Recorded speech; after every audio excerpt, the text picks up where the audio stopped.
कृष्ण। जय श्री राम। मार्कंडे जी कल्प कल्पांत जीवी मार्कंडे मुनि महर्षि मृकंडु के पुत्र थे। वे भृंगु कुल में उत्पन्न हुए थे। मार्कंडे मुनि ने श्री हरि का आराधना करके दुर्जय काल को भी जीत लिया। उसने तप से प्रसन्न होकर एक बार भगवान श्री हरि उन पर अनुग्रह करने के नियमित नर नारायण के रूप में उनके सामने प्रकट हुए और बोले, हे ऋषि श्रेष्ठ, तुम्हारी भक्ति से हम अत्यंत प्रसन्न हैं।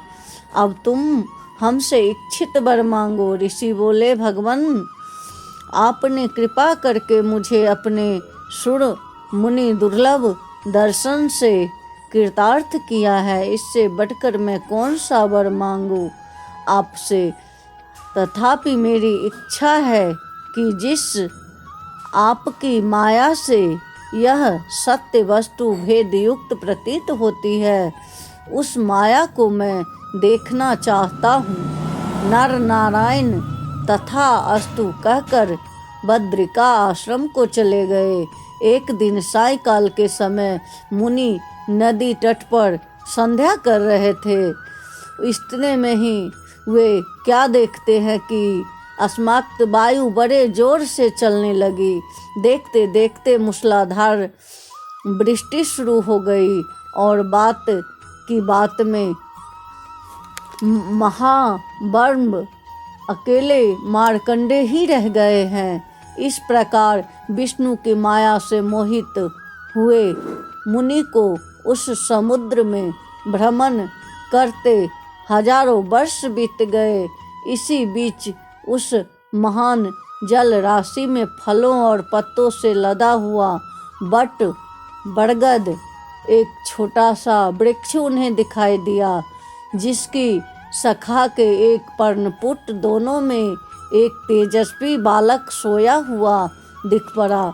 उसके प्रकाश से सभी दिशाएं आलोकित हो उठी। वह अपने सुंदर हाथों से अपना चरण पकड़कर उसे चूस रहा था। उस मनोहर मूर्ति बालक को देखकर मुनि को बड़ा आश्चर्य हुआ। वे खिसक कर उस बालक के समीप चले गए।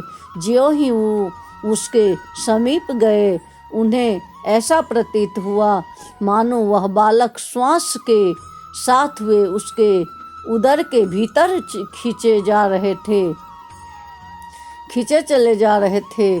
थोड़ी ही देर में उन्होंने अपने के उस बालक के उदर के भीतर पाया। वहाँ उन्होंने जगत को उसी रूप में पाया जिस रूप में उन्होंने प्रलय के पूर्व उसे बाहर देखा था।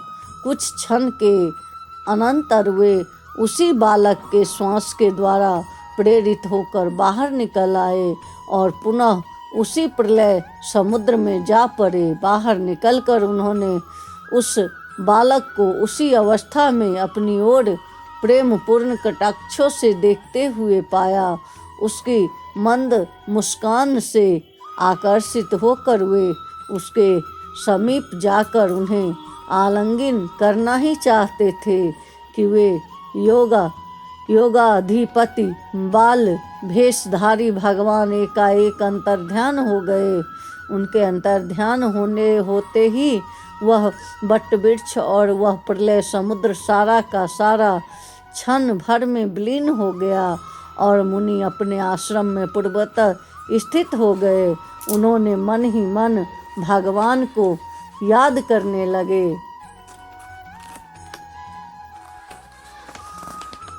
जय श्री कृष्ण। जय श्री राम।